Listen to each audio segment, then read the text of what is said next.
Question लिखना नहीं है, क्वेश्चन का नंबर आप लिखोगे और बाकी आगे की तरफ में पढ़ेंगे।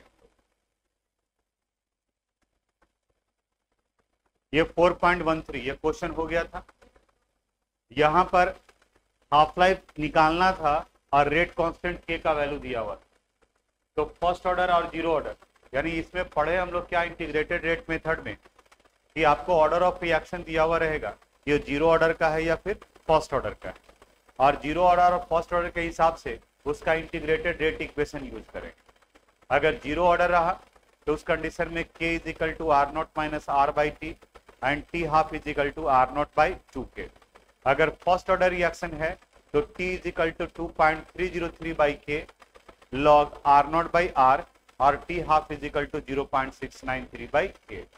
तो जैसे इस जगह पर, लेकिन न्यूमेरिकल आप जनरली देखोगे तो सारा न्यूमेरिकल जो फर्स्ट ऑर्डर का ही दिया हुआ है, यानी कि जीरो ऑर्डर का रिएक्शन नहीं है न्यूमेरिकल, लेकिन कंसेप्ट दिया हुआ है, टॉपिक दिया हुआ है, तो ध्यान रखना है।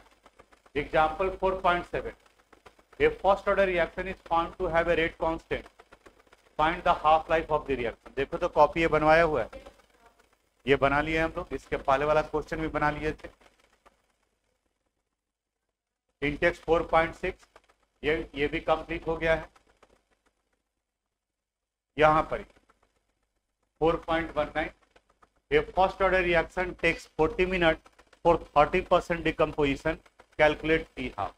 आप बिल्कुल एकदम ध्यान से समझना है आप जो बोलने जा रहे हैं वो, क्योंकि आगे न्यूमेरिकल बनेगा या फिर अटक जाओगे वो यही 2 मिनट डिसाइड करने वाला। आर नॉट और आर, इसका ये वैल्यू जो है ध्यान में रखना है। आर नॉट कहा जाता है इनिशियल कंसंट्रेशन ऑफ रिएक्टेंट को, यानी कि जब आप रिएक्शन स्टार्ट करने जा रहे हैं तो जो रिएक्टेंट का मैक्सिमम कंसंट्रेशन वैल्यू होगा वो आर नॉट होगा। और आर कहा जाता है लेफ्ट अमाउंट को, कंसंट्रेशन ऑफ रिएक्टेंट लेफ्ट करने का मतलब बचा हुआ, concentration of reactant left after time T, यानी टाइम टी के बाद में कितना बचा हुआ है उसे हम लोग आर से रिप्रेजेंट करते हैं, वो आर का वैल्यू देता है। अब इसके बाद यहां पर आर नॉट और आर का वैल्यू में कितना कितना लोगे उसके बारे में थोड़ा सा, अगर अमाउंट दिया हुआ है तब तो क्वेश्चन पकड़ लोगे आपकी क्या दिया हुआ है। अगर परसेंट में दिया हुआ है तो परसेंट का मैक्सिमम या हाईएस्ट वैल्यू 100 होता है, तो वहां पर आप आर नॉट का वैल्यू आप अपनी तरफ से क्या लेंगे 100। और अगर कहीं फ्रैक्शन टर्म यूज किया है तो फ्रैक्शन के केस में आर नॉट का वैल्यू 1 होगा, क्योंकि सारे फ्रैक्शन को अगर हम ऐड कर दें तो सारे फ्रैक्शन का सम कितने के बराबर होता है 1 के बराबर होता है, ये ध्यान देना है। अगर मोलर कंसंट्रेशन है तब तो जो क्वेश्चन में दिया हुआ है वो लेना है, अगर परसेंट दिया हुआ रहेगा तो आर नॉट का वैल्यू अपनी तरफ से 100, अगर फ्रैक्शन में दिया हुआ है तो 1। दूसरा इंपॉर्टेंट चीज, रिड्यूसेस एंड रिड्यूस टू, इसको पकड़ना है। रिड्यूसेस का मतलब होता है घटना, कम होना, और रिड्यूस टू का मतलब हो गया घट कर वहां तक पहुंचना। जैसे अगर क्वेश्चन में कहा जा रहा है during a chemical reaction 70% reactant reduces, 70% reactant reduces, आप बताओ यहां आर नॉट का वैल्यू कितना लेंगे, क्यों 100% में दिया हुआ है तो आर नॉट का वैल्यू 100 हो गया। रिड्यूसेस 70%, तो बताओ आर का वैल्यू कितना हो 30, 70% तो रिड्यूस कर गया तो आर का वैल्यू है जो बचा हुआ रह जाएगा, तो आर का वैल्यू कितना आ जाएगा 30। आगे इसके बाद में फिर अगर कहीं पर दिया हुआ है during chemical reaction the concentration of reactant reduce to 40%, the concentration of reaction reduce to 40%। अब आप बताओ आर नॉट का वैल्यू और आर का वैल्यू 40, रिड्यूस टू 40% का मतलब हुआ घट करके अब कहां तक पहुंच गया है 40 तक पहुंच गया। बस इसी को ध्यान में रखना है, जहां पर स्टूडेंट जनरली मिस्टेक करता है जल्दीबाजी में, लगता है कि 40 होगा या 60 होगा। रिड्यूसेज 40% यानी कि 40% घट गया है, रिड्यूस टू 40% यानी अब घट करके कहां तक पहुंच गया है 40% तक। अब इस क्वेश्चन में आते हैं, यहां इस क्वेश्चन को देखो, ये first order reaction takes 40 minute for 30% decomposition, calculate T half. आप बताओ यहां पर आर नॉट का वैल्यू कितना लेंगे 100 और आर का वैल्यू पढ़ लो पहले ध्यान से, A first order reaction takes 40 minutes for 30% decomposition. 30% decomposition यानी 30% क्या कर जा रहा है, डिकम्पोज कर जा रहा है। तो R क्या बचाता है, बचा हुआ है मान, तो R का वैल्यू कितना हो जाएगा, 70 हो जाएगा। यानी R का वैल्यू यहाँ पर हम लोग को 70 लेना है और टी हाफ निकालना है, 2 स्टेप में बनेगा। तो यहाँ डाटा सेपरेट करते हैं हम लोग, बोर्ड पर देखना थोड़ा। अकॉर्डिंग टू क्वेश्चन आप ही बताओगे, बताओ आर नॉट का वैल्यू कितना होगा, 100, क्योंकि परसेंट में था। आर लेफ्ट अमाउंट को रिप्रेजेंट करता है, तो 30% डिकम्पोज कर रहा है, तो आर बचा हुआ यानी कितना लेंगे हम लोग, 70। और इनका टी निकालेंगे, पहले क्या दिया हुआ है, टाइम दिया हुआ है ना, कितना, 40 मिनट। टी का वैल्यू दिया हुआ है 40 मिनट। और निकालना क्या है आपको, टी हाफ। बता सकते हो टी हाफ का फॉर्मूला क्या होता है, 0.693/k। तो यानी कि इन तीनों डाटा का यूज करके पहले हम लोग को k का वैल्यू निकालना होगा। याद कीजिए फर्स्ट ऑर्डर के लिए k का वैल्यू क्या आ जाएगा, k would be equal to 2.303/t log r0/r, r0/r। अब यहां पर आ जाएगा 2.303 डिवाइडेड बाई 40 लॉग r0 का वैल्यू कितना हो गया, 100, और r का वैल्यू कितना, 70। बताओ सोल्व हो जाएगा। 100/70 यानी कि 10/7, और 10/7 निकालेंगे 1.45। देखते हैं लॉग है इसमें, नहीं लॉग नहीं है इसमें।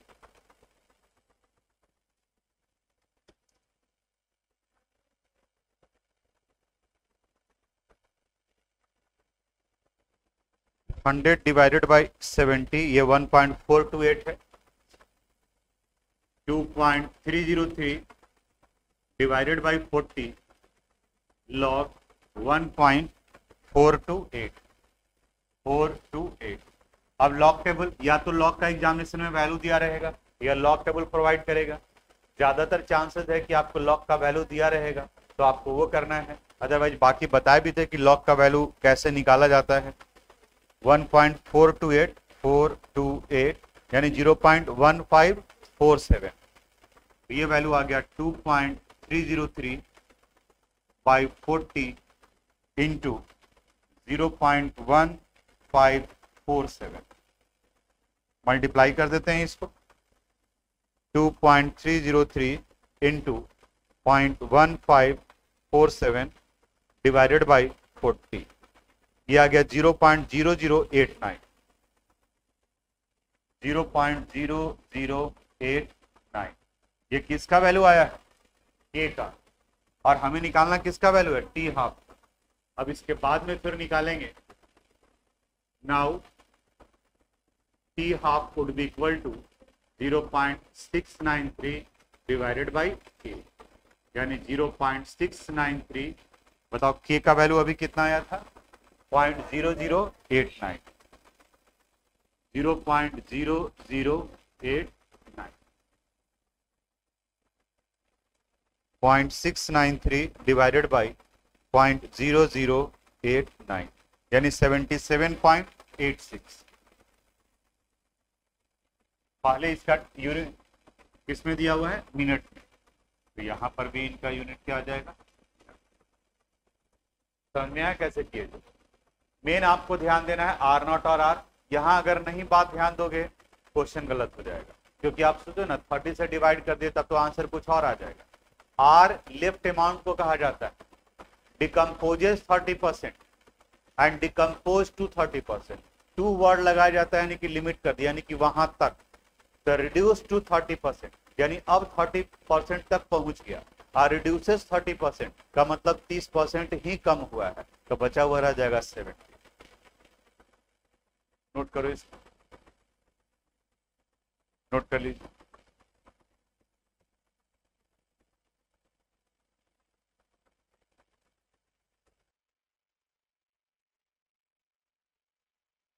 लिखो, आकांक्षा लिख रही है। चलो अब नेक्स्ट क्वेश्चन की तरफ बढ़ते हैं हम लोग।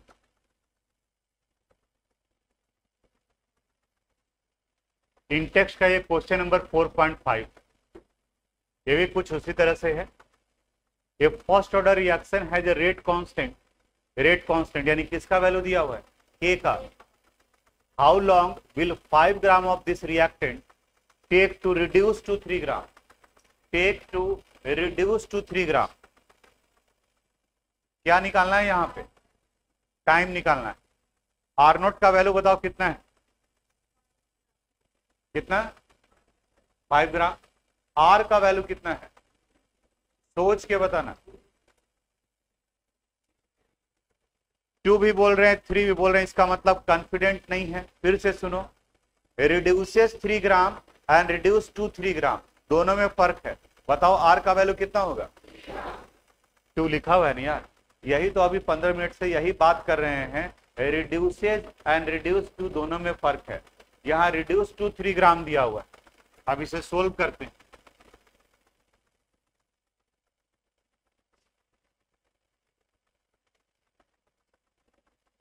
According to question, the value of k is given 1.15 into 10 to the power minus 3 second inverse। बताओ आर नोट का वैल्यू कितना है, बोलो 5 ग्राम। आर का वैल्यू कितना है 3 ग्राम। क्या निकालना है, टी। फर्स्ट ऑर्डर रिएक्शन है तो फर्स्ट ऑर्डर रिएक्शन के लिए टी का वैल्यू यूज करेंगे 2.303 by K log R not by R. 2.303 by K log R की जगह पर 5, आर नोट की जगह पर 5 और आर की जगह पर 3। के का भी वैल्यू दिया हुआ है तो के वैल्यू भी हम लोग पुट कर सकते हैं इसकी जगह पर। के का कितना वैल्यू दिया हुआ है 1.15 10 टू द पावर माइनस। आप सोल्व करना है, सोल्व हो जाएगा, नोट कर लीजिए।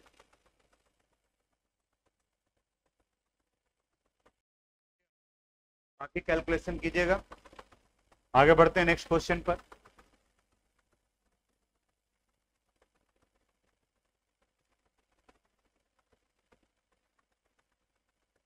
देखो एक्सरसाइज का question number 4.14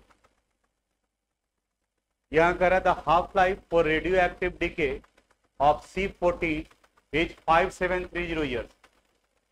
N archaeological artefact,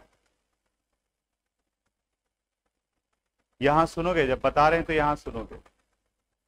N archaeological artifact containing wood had only 80% of the C14 found in a living tree। Estimate the age of the sample।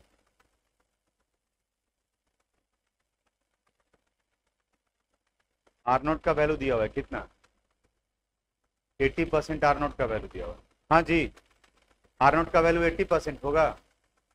कितना होगा देख रहे हो ना। इतने देर से क्या चिल्लाते आ रहे थे, अगर परसेंट दिया हुआ रहे, परसेंट दिया रहे तो आर नोट के वैल्यू को क्या करेंगे 100 मानेंगे। अब तुम यहाँ बैठे हुए, सोच करके देखो, तुम यहाँ बैठे हुए हो, इतना टाइम तो तुम्हारा बर्बाद हो रहा है अगर नहीं क्वेश्चन बनेगा, नहीं क्वेश्चन समझ में आएगा तो। तब इससे बढ़िया था कि घर में रहते, सेल्फ स्टडी कर रहे होते तो कुछ सीख लेते। और ये सब जो है वो फ्रैक्शन ऑफ सेकंड में चला जाता है। जिस वक्त में जो बात बताया जा रहा है, अगर आपका ध्यान आपके फ्रेंड की तरफ में है तो पूरा का पूरा कंसंट्रेशन तो आपका उसकी तरफ में है कि वो जो बोला है उसका हमको रिप्लाई करना है। मेरे डर से कि हाँ ये सामने खड़ा करा करके डांटेंगे तो आप भले ही मेरी तरफ में देख रहे हो, लेकिन आपका दिमाग जो वहीं पर उसका आंसर देने के लिए कि जैसे ही पलटेंगे हम उसको तुरंत बोलेंगे कुछ अपना जो बोलना चाह रहे थे जो उस वक्त में रुका हुआ। बस इतना ही काफी। पहले वाले क्वेश्चन में क्या नहीं बना था जो बताओ, मैंने इसको क्या कर रहे हो तुम सोल्व करने के लिए, पहले वाला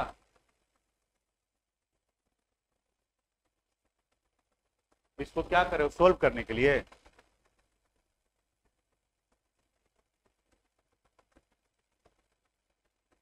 अभी 5 और 3 कैसे हो गया जो समझ में नहीं है। अब फिर भी गधा जैसा जो है बैठा हुआ है पीछे में जाकर, ठीक है। मन तो करे कि बेंच उठा के पटक के मार दे माथा। जब पिछला वाला में भी नहीं समझ में आया तब तुम इसको अटेंड कर रहे हो। सोच करके देखो कि तुम कितना टाइम बर्बाद कर रहे हो।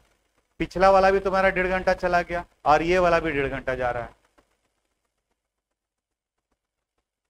बैठो, करते हैं, देखते हैं। यहां पर ये वैल्यू है log 5/3, तो पहले इसका वैल्यू निकाल लेते हैं। 5/3 कितना आ जाएगा? 1.666, यानी कि 1.67 भी लिख सकते हैं। तो यहां ये वैल्यू आ गया 2.303 इंटू log 1.67 या 667, जो भी रखो, थोड़ा सा का डिफरेंस आएगा। और ये वैल्यू है 1.15 इंटू 10⁻⁻3। अब जरा इसके बारे में देख लो। ये 10⁻⁻3 है, तो ऊपर में जाएगा तो 10 कितना लिखेंगे? 3 लिखेंगे। 2.303 को डिवाइड कर देते हैं हम लोग, 2.303 को डिवाइड कर देते हैं 1.15 से। ये वैल्यू आ गया 2.0026, यानी इसे राउंडिंग ऑफ करके लिख देते हैं 2.0026 है, तो 26 या फिर 26 ही रखते हैं, छोड़ते हैं, इंटू 10⁻3। अब ये log 1.67, तो log टेबल अगर लाए होंगे तो किस में वैल्यू देखेंगे? 16 के 7 में। log का 1.67 0.2227 है, तो 0.223 कर देते हैं, 0.223। अब ये वैल्यू आ जाएगा 2.0026 इंटू 0.223 0.44657 है, तो 0.446 है, उधर से 6 आ जाएगा तो 7 लिखते हैं इसको। 0.447 इंटू 10⁻3। अब ये चूंकि 10⁻3 है, तो आप हटाना चाहते हैं तो इसको पूरे को हटाओगे तो डेसिमल यहाँ आ जाएगा, तो इसे लिखा जा सकता है 447। और यहाँ टाइम के स्टेज में दिया हुआ है, इसलिए इसका भी यूनिट क्या आ जाएगा? सेकंड आ जाएगा, 447 सेकंड। आप देखते हैं कि बुक में कितना आंसर है। चूंकि राउंडिंग ऑफ किए हैं तो थोड़ा बहुत डिफर करेगा एक आध डिजिट, तो वो कोई मैटर नहीं करता है। इन टेक्स्ट 4.5, 444 सेकंड, 444 है, ठीक है। तो अगर राउंडिंग ऑफ करेंगे तो 4.44 आएगा, जैसे यहाँ पर आ रहा है ना 0.44, ठीक है। तो इसके अनुसार से नोट कर लीजिए जिन लोगों से नहीं बना था वो। एनसीईआरटी में भी गड़बड़ किया है कई बार में, जो राउंडिंग ऑफ किया है कई बार में एग्जैक्ट वैल्यू लेकर के चला है। तो यहाँ पर डेसिमल के 2 डिजिट तक लेकर के चलोगे तो तुम्हारा भी आंसर आ जाएगा। हम डेसिमल के 3-4 डिजिट तक लेकर के चले। थोड़ा सा पढ़ने लिखने का हैबिट चेंज कीजिए, नहीं तो ऑर्गेनिक में तो और ज्यादा परेशानी हो जाएगा। फिजिक्स तो किनारे लग गया, फिजिकल किनारे लग गया, ऑर्गेनिक में परेशानी और ज्यादा बढ़ जाएगा। दोस्ती थोड़ी खत्म करने के लिए कह रहे हैं। आप यहाँ से नीचे से उतर करके 9-10 बजे तक रहिए ना, इधर चाट समोसा फुचका जो खाना है वो खाते रहिए। यहाँ भी बैठिए, हम लोग भी आधा घंटा 45 मिनट रुकते हैं। लेगा कि हाँ और टॉपिक डिस्कस करना बाकी रह गया है तो रुकेंगे, तो नहीं रुक जाइए, जितने थोड़ा सा लोग को और बतिया लेने में। आगे बढ़े। अब आते हैं इस वाले क्वेश्चन पर, इसको समझाने की कोशिश कर रहे थे। सुनोगे आप, कार्बन के 2 आइसोटोप होते हैं, एक C612 और दूसरा C614। C614 radio active isotope है कार्बन का। रेडियो एक्टिव उसे कहते हैं जो हाफ लाइफ के अनुसार से डिसइंटीग्रेट करता है, डिकम्पोज करता है। किसी भी लिविंग ऑर्गेनिज्म के बॉडी में C612 और C614 का एक फिक्स्ड रेशियो होता है। मान लें कि ये फिक्स्ड रेशियो 500:1, यानी कि अगर 500 ग्राम रहेगा C12 तो 1 ग्राम रहेगा C14। समझाने के लिए ले रहे हैं, C14 का और भी परसेंटेज कम होता है, बट एक फिक्स्ड है। और जब तक लाइव है कोई भी ऑर्गेनिज्म, चाहे वो एनिमल हो या प्लांट हो, ये रेशियो मेंटेन रहता है। हाफ लाइफ करने का मतलब उतने समय के बाद में उसका आधा पार्ट डिकम्पोज कर जाएगा, लेकिन ऐसा नहीं कि उतने ही समय के बाद में डिकम्पोजिशन स्टार्ट होगा। डिकम्पोजिशन तो स्टार्टिंग से ही रहेगा और उस समय तक पहुंचते पहुंचते उसका आधा पार्ट डिकम्पोज कर चुका होगा। तो जनरल कंडीशन में जैसे हम आप लाइव हैं, जिंदा हैं, तो हमारे बॉडी में मेटाबॉलिक एक्टिविटी भी चल रहा है। तो जितना डिकम्पोज करेगा C14 उतना C14 क्रिएट कर लिया जाता है, एब्जॉर्ब कर लिया जाता है। यानी कि जब तक कोई ऑर्गेनिज्म लाइव है उसके बॉडी में C12 और C14 का रेशियो मेंटेन रहता है। लेकिन जैसे ही डेड हुआ मेटाबॉलिक एक्टिविटी रुक जाएगा, तो C12 तो नॉन रेडियो एक्टिव है, वो बचा हुआ रह जाएगा और C14 क्या होने लगेगा, कम होने लगेगा। तो अब किसी भी फॉसिल्स का एज डिटरमाइन करते हैं तो वही रेशियो को कंपेयर करते हैं कि C12 इसमें इतना है तो C14 का ये अमाउंट होना चाहिए था, लेकिन अभी C14 का इतना ही अमाउंट है। इसका मतलब यह है कि बाकी का रेस्ट पार्ट क्या हो गया है, डिकम्पोज कर गया है। तो उसके अनुसार से एज निकालते हैं। यहाँ कहा गया कि एक आर्कियोलॉजिकल आर्टिफैक्ट यानी कि आर्कियोलॉजिस्ट को मिला है एक वुड का बना हुआ कोई सब्सटेंस मिला है। वुड भी लिविंग ऑर्गेनिज्म प्लांट से ही निकल करके आया है, जिनका हाफ लाइफ पीरियड दिया हुआ है 5730 year.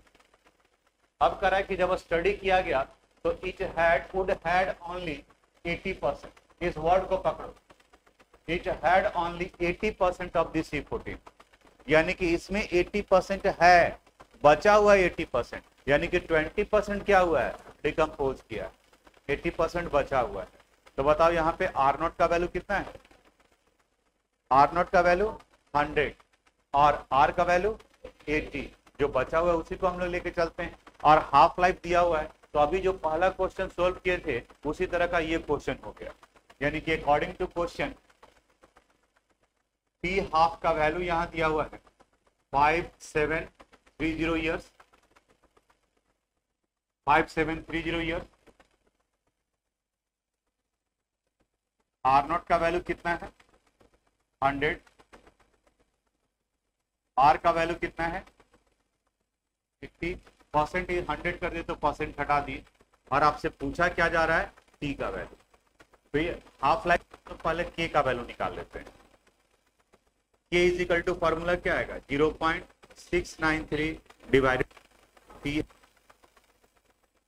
0.693 divided by T half का वैल्यू कितना है 5730। इसको आप चाहें तो यहां पर भी डिवाइड कर सकते हैं या तो फिर लास्ट में आप डिवाइड करें। 0.693 डिवाइडेड बाई 5730, ये वैल्यू आ रहा है 0.000120094, यानी बहुत छोटा वैल्यू आ रहा है 0.0001219 को हटा करके, और इसके लिख सकते हैं 1 2 3 4, यानी 1.21 into 10 to the power minus का वैल्यू आ गया K का। आप चाहें तो यहां तक भी छोड़ सकते हैं, आखिर तो डिवाइडिंग करना है तो इस वाले पार्ट को छोड़ ही दो, ऊपर तक ही रखते हैं। नाउ अब T is equal to formula बताओ 2.303 by K log R0 by R। यहां आ गया 2.303, K की जगह पर ये वैल्यू डाल देते हैं 0.00030 है ना, 121 लॉग R0 की जगह पर 100 और इसकी जगह पर 80। अगले स्टेप में आ जाएगा 2.303 डिवाइडेड बाई 0.0000121 लॉग 1.25, 100/80 करेंगे तो 1.25 है। अब लॉग निकाल करके वैल्यू यूज कर लेंगे, बन जाएगा ना। नोट कीजिए, हम सोल्व ही कर देते हैं। एग्जामिनेशन में तो मैनुअली करना होगा, तो कैलकुलेशन का तो प्रैक्टिस करते रहना पड़ेगा, क्योंकि यहाँ पर ईयर्स दिया हुआ था तो इसलिए इसका भी वैल्यू क्या आ जाएगा 1844.3 ईयर्स। ये क्वेश्चन था एक्सरसाइज का 4.14, 1845 ईयर्स, 1845। तो बताया कि थोड़ा सा वैल्यू डिफर कर रहा है, वो राउंडिंग ऑफ की वजह से, लॉग की वजह से। आपका रिवीजन क्या हो रहेगा, ऐसा करना जैसे यहाँ ये लिखे ना, और बाकी बुक का भी जो आंसर क्या है 1845 ईयर्स। तो करना क्या है, जब एग्जामिनेशन में बना रहे हैं तो कैलकुलेशन वाला पोर्शन छोड़ दो, सब वैल्यू पुट करो और फिर फाइनल में क्या लिख देंगे 1845, क्योंकि ये तो लिमिटेड नंबर ऑफ क्वेश्चन है, और ऐसे भी राउंडिंग ऑफ करने के बाद में तो वैल्यू थोड़ा सा 4 बताए थे ना कि डेसिमल के बाद में वो वैल्यू जो है वो डिफर करता है, क्योंकि हम लोग भी राउंडिंग ऑफ कर रहे हैं। यहाँ पर ये वैल्यू बड़ा आ रहा था 12016 ऐसे करके, उसको 1 कर दिए। नोट कर लिए? आई कार्ड दे दो आप लोग। जो दूसरे बैच के हैं जो छूटा हुआ है तो वो छोड़ दीजिएगा, वो आई कार्ड नहीं दीजिएगा। जो इस बैच के हैं वही दीजिएगा।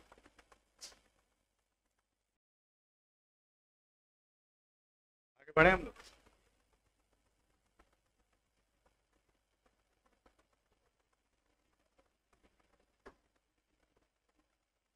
चलो यहां देखो, थोड़ा सा सोचिएगा, दिमाग लगाइए यहां पर। The rate constant for a first order reaction is 60 second inward. The rate constant for a first order reaction is 60 second inward. How much time will it take to reduce the initial concentration of the reactant, reduce the concentration of the reactant to its 1/16th value, to its 1/16th value? आप में से देखो तो कितने लोगों को समझ में आ गया डाटा कि क्या क्या होगा? हाथ उठाइएगा, उन्हीं लोगों से पूछेंगे। पढ़ लीजिए आप एक बार दो बार इत्मीनान से।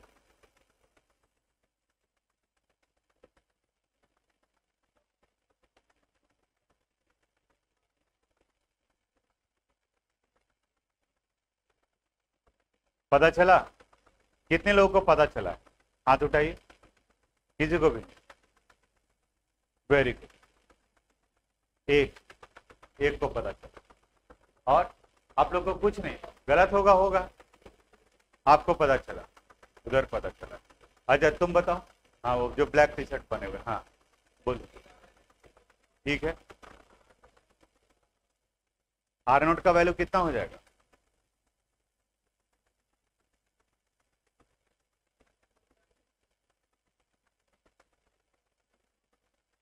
आर नोट का वैल्यू और आर का वैल्यू 1/16 या 1 - 1/16? देख रहे हो ना, यही वाला पार्ट कंफ्यूजन में है जो हम बार बार बोल रहे हैं, फिर से बोल रहे हैं, आप फिर पकड़ना। हम बोले अगर दिया हुआ है रिड्यूसेस 30%, तब आर का वैल्यू 70 हो जाएगा। रिड्यूस टू 30%, यानी कि एम्फैटिक 2 वर्ड अगर लगा हुआ है तब वो उसके अमाउंट को रिप्रेजेंट कर रहा है।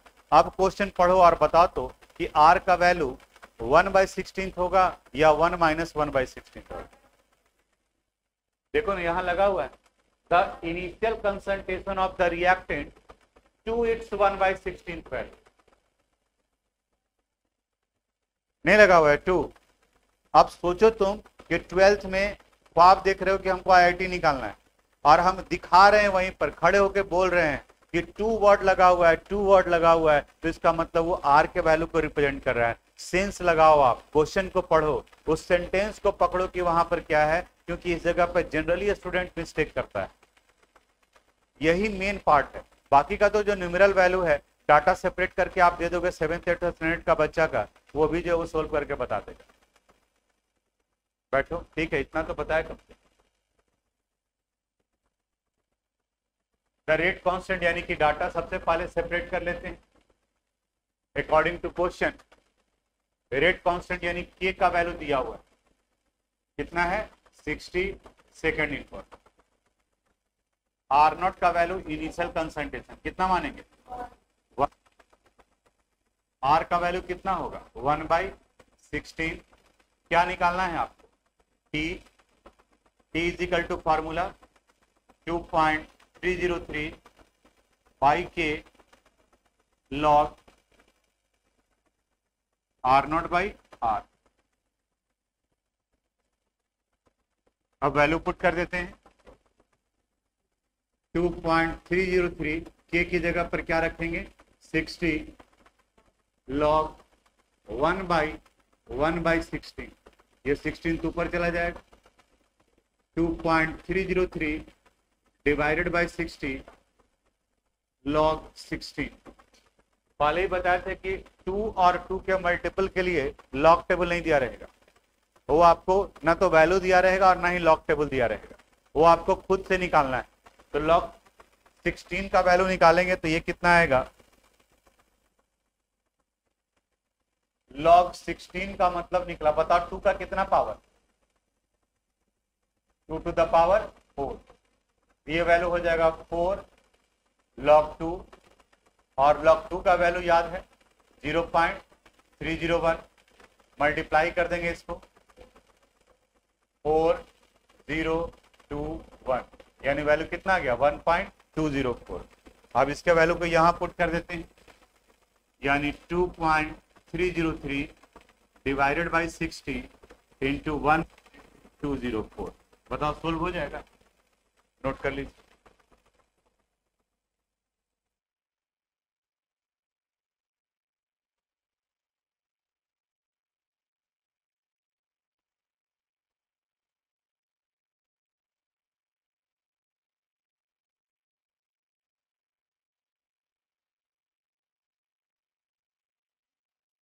यहाँ के का यूनिट क्या दिया हुआ है, सेकंड इनवर्स, इसका यूनिट क्या होगा, सेकंड। अब यहाँ पर हम 4.62 लिए और आपके बुक में 4.6 तक लिया और कम कर दिया, यानी एक ही चैप्टर में कई तरह का वेरिएशन नजर आएगा।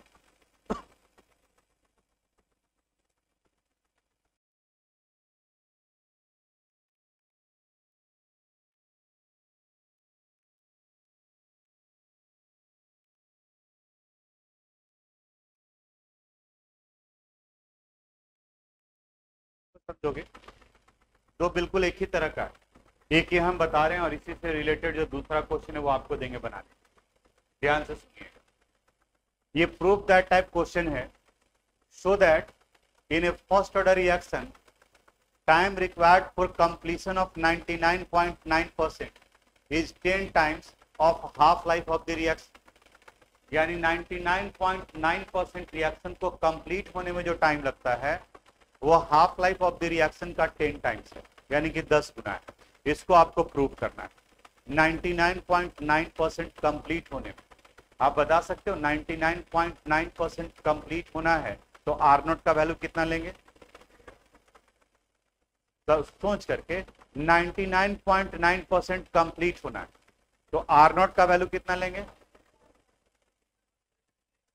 अच्छा 4.1015 कहां से ले लिए, क्या बोल रही हो बोलो। हम आर नोट पूछेंगे तो आप आर का वैल्यू क्यों बोलेंगे, बोलो आर नोट का वैल्यू कितना, फिर 100% कह दोगे तब तो 1 हो जाएगा, 100% का मतलब तो 100/101 हो गया, जब परसेंट ही हम लोग हटा रहे हैं तभी तो हम लोग 100 ले रहे हैं, तो आर नोट का वैल्यू कितना होगा 100।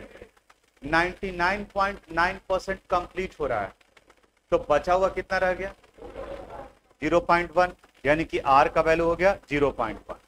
टी हाफ वाले में आते हैं, टी हाफ यानी हाफ लाइफ, वहां बताओ आर नोट का वैल्यू कितना होगा। हम लोग डिराइव भी किए, पिछले क्लास में डिराइव किए, टी हाफ में आर नोट का वैल्यू कितना होगा, हाफ करने का मतलब क्या 1/2, तो आर नोट का वैल्यू कितना होगा, अरे 1/2 कर रहे हैं तो आर नोट का वैल्यू कितना होगा 1 होगा। हे भगवान, अभी बताए कि फ्रैक्शन में वैल्यू दिया रहे तो अपनी तरफ से कितना लोगे 1 लेंगे, तो अगर 1/2 कह रहे हैं, हाफ लाइफ कह रहे हैं तो आर नोट का वैल्यू 1 हो गया और आर का वैल्यू कितना 1 - 1/2 यानी कि 1/2। पिछले क्लास में जो डिराइवेशन किए थे जीरो ऑर्डर और फर्स्ट ऑर्डर दोनों कंडीशन में, तो आर का वैल्यू तो R0/2 ही ले रहे थे ना। अगर इसको भी आप परसेंट में कन्वर्ट करेंगे तो यहाँ पर हाफ लाइफ के केस में भी अगर R0 का वैल्यू 100 लेते हैं तो R का वैल्यू 50 होगा, क्योंकि आधा डिसइंटीग्रेट कर रहे हैं। क्वेश्चन एकदम और पकड़ो वर्ड को कि क्या आप बोल रहे हैं उसके अनुसार। संयोग से आपके तो ऐप में तो ये रिकॉर्डेड भी है या रिकॉर्डिंग हो रहा है, इसी चीज को घर में जाकर के आप सुनो कि क्या वो बोल रहे हैं, क्योंकि ये जनरल मिस्टेक होता है। कॉपी वैल्यूएशन के समय में भी हम लोग को अफसोस भी होता था, क्योंकि बोर्ड का है बात, सब कुछ है और लेकिन वही R0 की जगह पे और R की जगह पर कभी 1 माइनस कर दे रहा है और कभी वही लिख रहा है, यानी कि वो तुक्का लगा रहा है। तुक्का क्यों लगाना है, R कहते किसे हैं, लेफ्ट अमाउंट को। क्वेश्चन में क्या दिया हुआ है तो सेंस निकालना होगा, तो इसका मतलब जो अंग्रेजी में लिखा हुआ है उसको आपको पढ़ने नहीं आ रहा है और कॉलर टाइट कर देते कि I am the student of CBSE board. आएगा तो फिर अंग्रेजी में बोलेगा, एक आध को क्या हम यहाँ से डांट के भगाते भी हैं। ठीक है, पूछते हैं कि आया था कल ही परसों तो आया था, आकाश भी ज्वाइन किया हुआ था, बैजूस का भी था, बैच भी लगाए हुए था। हम बोले कि बोलो sir I want to join. अच्छा, हम बोले किस लिए? Sir I have some problem in chemistry and therefore I want to join with you. हमने सुन कितना परसेंट आया?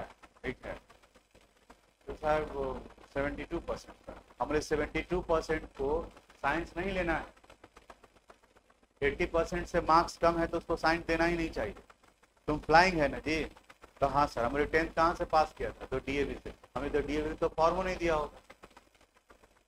अभी तुम बायजूस भी ज्वाइन किए हुए, अभी तुम आकाश भी ज्वाइन किए हुए है, और फिर तुम मेरे यहाँ भी आ रहा है और तुम अपने कंडीशन के अनुसार से खोज रहा है। हमने संडे को बैकअप देंगे, तो सर संडे को मेरा क्लास रहता है, तो हमने जब तो बाबू जी को बोलना है वो स्पेशल टीचर घरे बुला। यहाँ जब इंस्टीट्यूट ज्वाइन करोगे तो वहाँ के कंडीशन से चलना पड़ेगा। और तुम पढ़ नहीं रहे हो, दो दो जगह पे तुम पकड़े हुए हो, तो उतना सफिशियंट है तुम्हारे लिए। और फिर एक और तीसरा भी, सेल्फ स्टडी के लिए टाइम कब मिलेगा? और जब सेल्फ स्टडी के लिए टाइम नहीं मिलेगा तो तुम पढ़ के क्या करोगे? कुछ नहीं। आप लोग को भी तो बार बार वही बोलते हैं, सेल्फ स्टडी के लिए टाइम निकालिए। अगर सेल्फ स्टडी के लिए टाइम नहीं निकल रहा है, कुछ नहीं होने वाला है, रिजल्ट खराब होगा पक्का। कॉपी किताब उठा करके आप आ रहे हैं और जा रहे हैं, उससे नहीं आएगा। तो थोड़ा सा सीरियस होइए। अब तो ये 12th खत्म होने पर हमारे और आपके अगस्त का, सितंबर, अक्टूबर, नवंबर, दिसंबर 4 महीना और हम लोग रहेंगे। इस 4 महीना में से 1 महीना और पूरा माइनस कर दो, क्योंकि बहुत सारे फेस्टिवल वगैरह आने वाले हैं।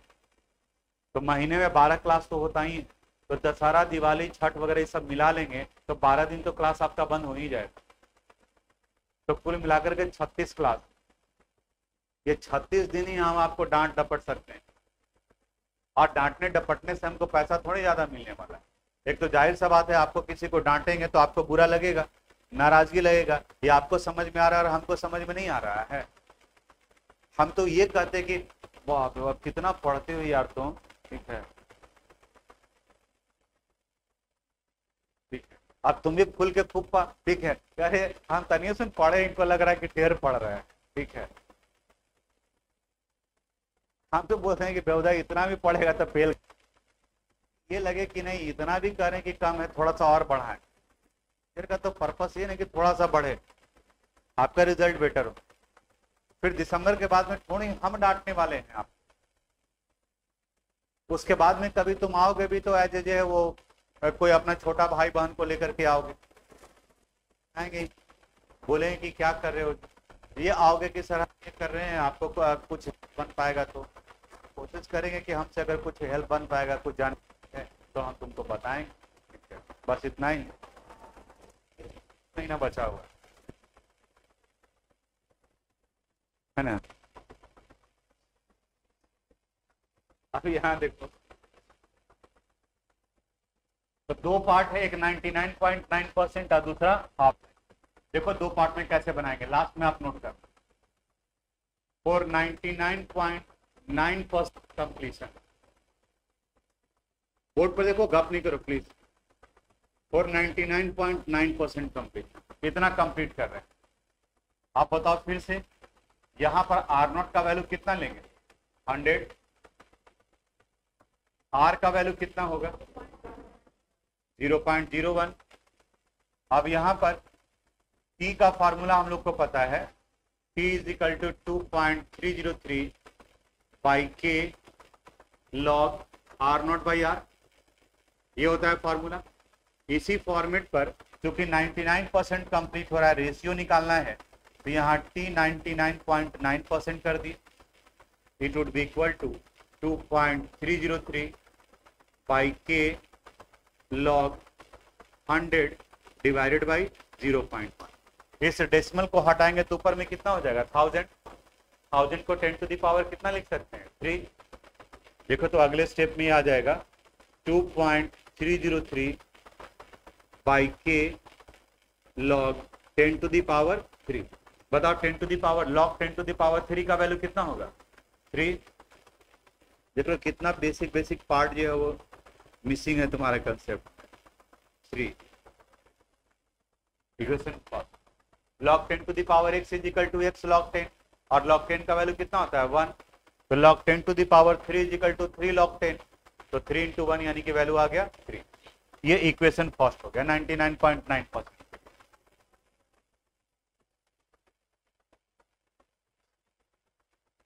यहाँ 0.1, ठीक है, इधर 0.1 पुट किए हैं, यहाँ पे 0.01, इस जगह पर भी ये वैल्यू कितना होगा 0.1।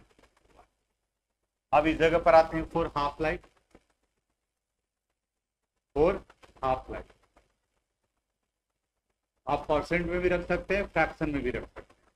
मान लें कि हाफ लाइफ है, आर नोट के वैल्यू को कितना ले लिए 1, तो बताओ आर का वैल्यू कितना हो जाएगा 1/2। यहां पर भी टी निकालेंगे, T is equal to 2.303 by K log R not by R, R not by R, यानी 2.303 बाई के लॉग 1/2। ये 2 कहाँ चला जाएगा ऊपर, 2.303 बाई के लॉग 2। बता सकते हो लॉग 2 का वैल्यू 0.301, तो 301 है, तो इसको हम लोग नियरली इक्वल टू 0.3 लिख सकते हैं। तो यहां पर लिख दिए 2.303 बाई के इंटू 0.3। 01 है, राउंडिंग ऑफ कर दिया डेसिमल के 1 डिजिट तक, अदरवाइज इक्वल नहीं नियरली इक्वल आ जाएगा। ये हो गया इक्वेशन सेकेंड। ये हम लोग किसके लिए निकाले हैं, हाफ लाइफ के, टी हाफ के। यहाँ था टाइम टेकन टू कंप्लीट 99.9% और यहाँ आ गया टी हाफ के लिए। अब अगले स्टेप में इक्वेशन 1 को डिवाइड कर दे रहे हैं इक्वेशन 2 से, यानी time taken to complete 99.9% divided by T half, it would be equal to, यहाँ पर ये पार्ट आ गया 2.303 बाई के इंटू 3, और नीचे में क्या आ जाएगा 2.303 बाई के इंटू 0.3। ये पूरा कैंसिल हो गया, यानी time taken to complete 99.9% by T half, it would be equal to 3 divided by 0.3। ये कितना आ जाएगा 10। Therefore, time taken to complete 99.9%, it would be equal to 10 into T half.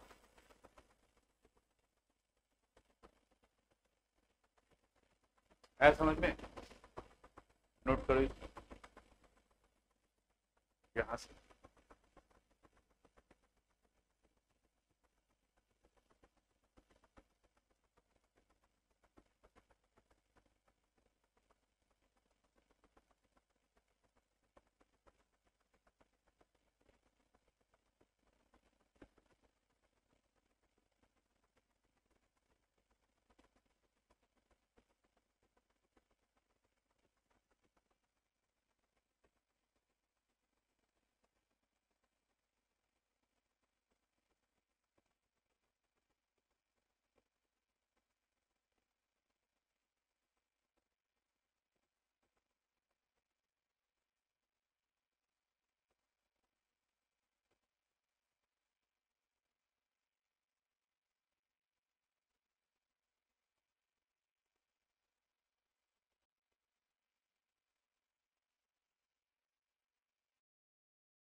Change करें,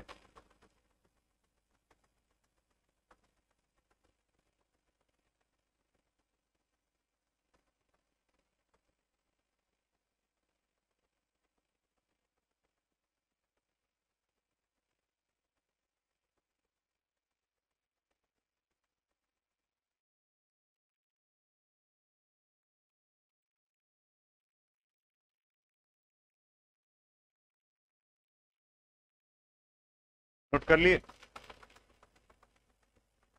ये तो सिर्फ डिवाइड करना है 1 डिवाइडेड बाई 2। इसके बाद वाला क्वेश्चन ये आपको बनाना है। एक्सरसाइज का क्वेश्चन है 4.18। देखो, तो for a first order reaction show that time required for 99% completion is twice the time required for the completion of 90%. तो एक बार में लिखेंगे for 99% completion, दूसरी बार में लिखेंगे for 90% completion, दोनों का रेशियो निकाल लेंगे। आप जरा बताओ तो 99% completion में R नॉट का वैल्यू, R का वैल्यू, गुड। 90% completion में R नॉट का वैल्यू, R का वैल्यू निकल जाएगा, बना।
अब इसके बाद जरूरत पड़ेगा एंटी लॉग का, यानी कि अगले क्लास में हम लोग एंटी लॉग से रिलेटेड डिस्कशन करेंगे इस वाले पोर्शन का।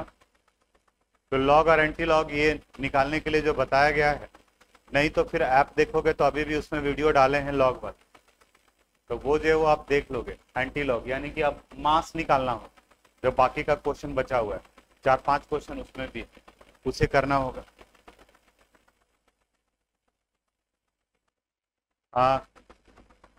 5 बजे वाले बैच में का कुछ स्टूडेंट जो है वो उनका 12th का एग्जाम शायद स्कूल वगैरह में है, तो वहाँ पे ऑर्गेनिक केमिस्ट्री भी आ रहा था। तो ऑर्गेनिक केमिस्ट्री आ रहा था तो वो लोग रिक्वेस्ट किया कि सर पहले वाला जो वीडियो है वो ऐप में डाल देते। तो ऐप में तो नहीं डाले हैं, लेकिन आप देखे होंगे तो व्हाट्सएप ग्रुप में एक लिंक शेयर किए थे यूट्यूब का। तो वो यूट्यूब चैनल का था, तो पहले तो सारा प्राइवेट किया हुआ था एक्चुअली। बाकी सब अभी जैसे हम लोग का जो रिकॉर्डिंग हो रहा है तो टाइम लगता है, जैसे 1 घंटा का वीडियो है तो पूरे 1 मिनट देखना है, तो हम किसी दूसरे को दे दिए रिस्पॉन्सिबिलिटी, ठीक है, कि आप वो देख करके वो करोगे। तो वही पुराना वाला हम अपलोड कर दिए हैं, वहाँ पर है। तो अगर ज़रूरत पड़ेगा स्कूल वगैरह का तो आप वहाँ से यूज कर सकते हैं। बाकी जब हम लोग पढ़ने लगेंगे तब फिर उसको ऐप में डाल देंगे। हाँ, ऐसे भी क्लास में जो है वो थोड़ा सा ज़्यादा टाइम लगेगा, क्योंकि आधा घंटा वो कंटिन्यू चल रहा होता है। जैसे हम लोग तो पढ़ाई करते हैं तो 45 मिनट के करीब ही हो पाता है, तो 4 से 5 क्लास यहाँ भी लगेगा।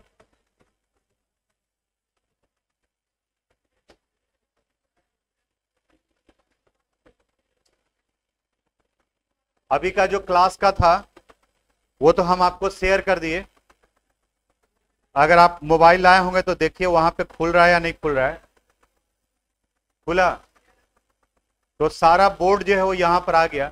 तो ये हेल्प करेगा आपको ऑर्गेनिक वगैरह में। जब रिएक्शन बड़ा बड़ा है जो लिखे हैं तो वो सारा चला जाएगा आपके पास। लेकिन मेन है कि आप घर में पढ़ने के लिए टाइम निकालते हैं कि नहीं, वो ज़्यादा जरूरी है। जाओ जाओ